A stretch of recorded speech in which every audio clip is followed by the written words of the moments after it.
아침에 바울과 실라가 먼저 하는 말을 전하는 말씀을 바울 바나바가 하는 말씀을 말했습니다. 바울과 바나바가 하는 말을 귀를 기울였습니다. 그래서 좀 더 읽으면요. 그들은 자신들을 통해 하나님께서 행하신 표적과 기사를 이야기했습니다.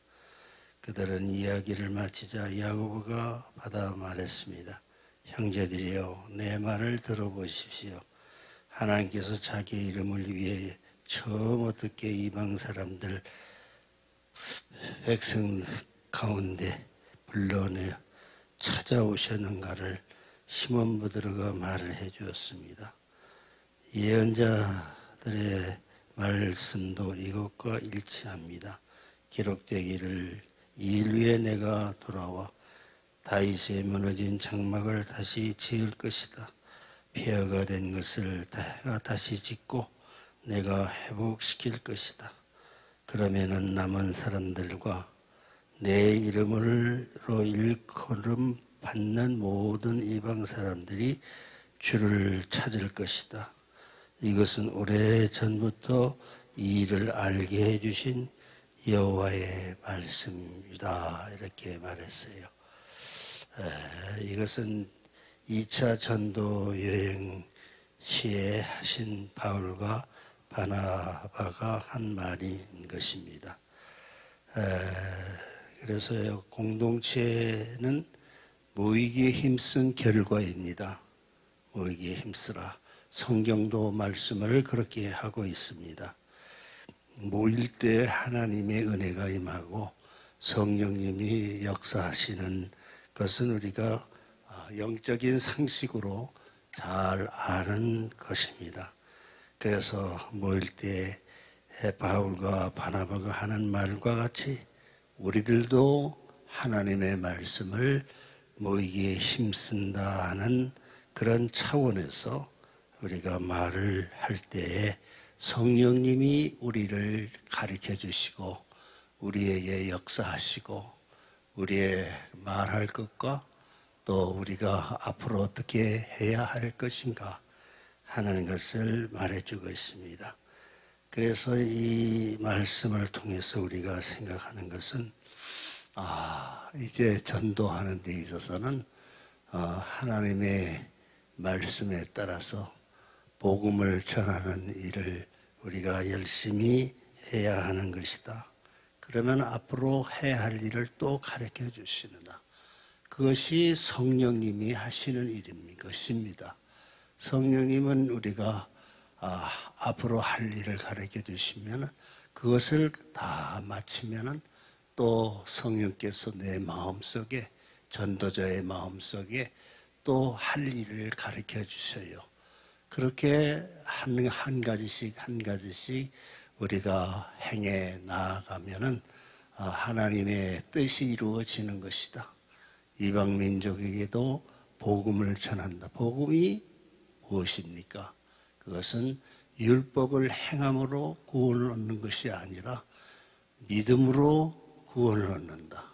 그래서 복음은 마음으로 믿어서 의를 이루게 하시는 성령의 역사임을 말해주고 있습니다. 그래서요 19절을 한 번 더 읽겠습니다. 그러므로 내 판단으로는 우리가 하나님께 돌아오는 이방 사람들을 괴롭게 해서는 안 된다고 생각합니다. 이방 사람들이 돌아온다는 것은 율법을 행하는 모세 율법을 지킴으로써 구약시대에 지키는 그것을 행함으로 오는 것이 아닙니다. 이방 사람들은 유대인들도 마찬가지예요. 믿음으로 의롭다함을 얻게 하신다 하는 것입니다. 그래서 그 말씀을 전해 들은 이방 사람들은 이제는 우리들도 믿음으로 의롭다함을 하나님 앞에 얻을 수가 있구나. 그래서 이방 사람들도 오는 그 믿음을 기초로 하여서 믿음 생활을 하기로 작정한 이방 사람들을 오게 하는 것을, 돌아오는 것을, 그것을 아주 괴롭게 해서는 안 된다. 그 믿음의 결단을 귀하게 여기고, 우리들도 유대인들처럼 옛날에는 유대인 율법을 행하는 것이 가장 중요하게 생각했지만 이제는 그 모든 것이 그렇지 않다. 믿음으로 의롭다함을 얻는 것이다. 이것을 이제는 높이며 강조한 것을 우리가 생각합니다. 물론 우상에 바쳐진 것이나 거기에 우상으로 들어오진 음식, 음행과 목매어 죽인 짐승의 고기를 피는 멀리하라, 편지하는 것은 좋겠습니다. 이렇게 바울과 바나바가 하는 말을 전했습니다. 21절을 보면은 오래전부터 모세의 율법에 각 도시에 전해져 안식일마다 해당해서 이것을 읽고 있었기 때문입니다. 그래서 오래전부터 그것을 피는 먹지 말라고 왜 그랬을까? 피는 생명이기 때문에 그랬어요.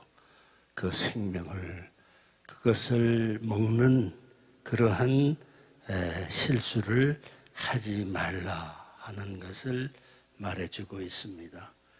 22절을 다시 보면은 그러자 사도들과 장로들은 온 교회들은 몇몇 사람들을 뽑아 바울과 바나바와 함께 안디옥으로 보내기로 결정했습니다.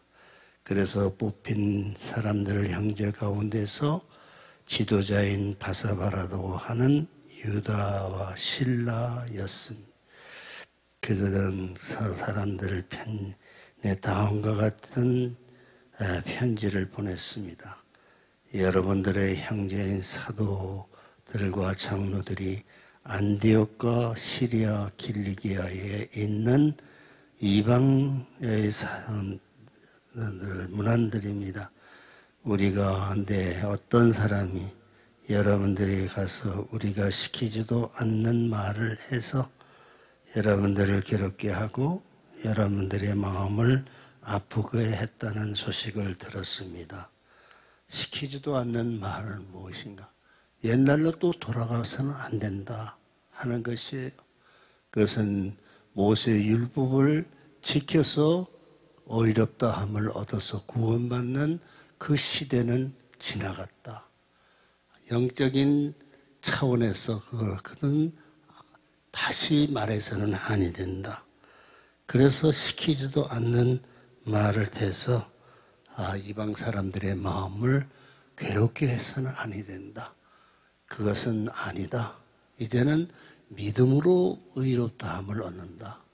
하나님의 앞에서 믿음으로 의롭다함을 얻는 시대가 되었다. 이 혁명입니다. 영적인 혁명이에요. 믿음으로 의롭다함을 얻는 것은 유대인들도 마찬가지로 또 이방 사람들도 마찬가지다. 우리는 한 형제 자매가 된 하나님의 자녀는 믿음으로 의롭다함을 입은 것이 여러분들과 우리의 공동체가 함께 하는 이러한 존재임을 말해주고 있어요. 25절을 보면은 그래서 우리가 몇 사람을 뽑아 사랑하는 우리의 형제 바나바와 바울과 함께 여러분들에게 보내기로 모두가 합의했습니다. 초대교회에서 모일 적에 합의가 있지 않겠습니까? 거기서 제자들도 있고요. 또 바울과 바나바, 바울도 있습니다. 거기서 합의합니다. 이제는 바나바와 바울은 우리 주 예수 그리스도의 이름을 위해 목숨을 건 사람들입니다. 이제는 죽는 것도 두렵지 않아요. 믿음으로 하나님 앞에 의롭다 해서 구원을 받아 우리가 하나님의 자녀가 되고 하나님의 백성이 되어서 이제 천국에 들어갈 수가 있는데, 이것을 위해서 우리가 사는 우리의 삶은 조금도 죽음이 두렵지 않다 하는 말씀을 해주고 있습니다. 그러므로 우리는 이 편지의 내용이 사실임을 분명히 말해줄 유다와 실라를 보냅니다. 꼭 필수적인 사항 몇 가지 위에는 여러분들에게 아무런 짐을 지우려 하지 않습니다. 아무런 짐을 지우려 하지 않아요. 그것은 무엇입니까? 율법을 행해야 된다. 행함으로 구원 얻는다. 그거 말하는 것이 아니라는 것이에요. 이제는 믿음입니다. 믿음으로 하나님이 우리를 알아주시고 우리의 마음을 인정해 주시고 영적인 귀한 뜻을 말해주고 있는 것입니다. 성령의 뜻이며 우리의 뜻입니다. 곧 우상에게 바쳐진 음식과 피와 목매어 죽인 짐승의 고기와 음행만은 멀리 하십시오. 이런 조항만 잘 지키면 되겠습니다. 평안하십시오. 이렇게 바울과 바나바가 초대교회에서 모일제 하며 또 전도하게 하고 복음을 전할 때에 그런 말을 하는 것을 우리가 생각합니다. 기도하겠습니다. 사랑의 하나님, 오늘도 저희들이 아침 첫 시간을 나와서 하나님 앞에 예배를 드리옵니다. 우리의 예배를 하나님 받아주시고 우리들의 마음속에 성령의 충만함이 있게 해 주시어서 한 사람 한 사람이 성령의 사람이 되어서 성령께서 역사하시는 은혜 속에서 하루하루를 힘차게 살아갈 수 있게 해 주옵소서. 마귀는 우는 사자처럼 산길 자를 찾는 이 세상입니다. 이 세상이 과학이 아무리 발달되고 지식이 아무리 높아진다 할지라도 그 속에 마귀는 우리를 공격하고 있습니다. 성경 말씀합니다. 마귀를 대적하라. 그리하면 너희를 피하리라고 했습니다. 우리는 마귀를 예수 그리스도의 이름으로 물리치며 대적하는 이러한 사명을 잘 감당해 나아가게 하여 주옵소서. 오늘도 주님의 주신 평안함과 아버지 하나님이여 십자가의 복음을 가지고 앞으로 나아가오니 우리 앞에 마귀는 한 길로 왔지만은 일곱 길로 쫓겨가는 놀라운 승리의 역사가 있게 하여 주옵소서. 우리 주 예수 그리스도 이름으로 기도하옵나이다. 아멘.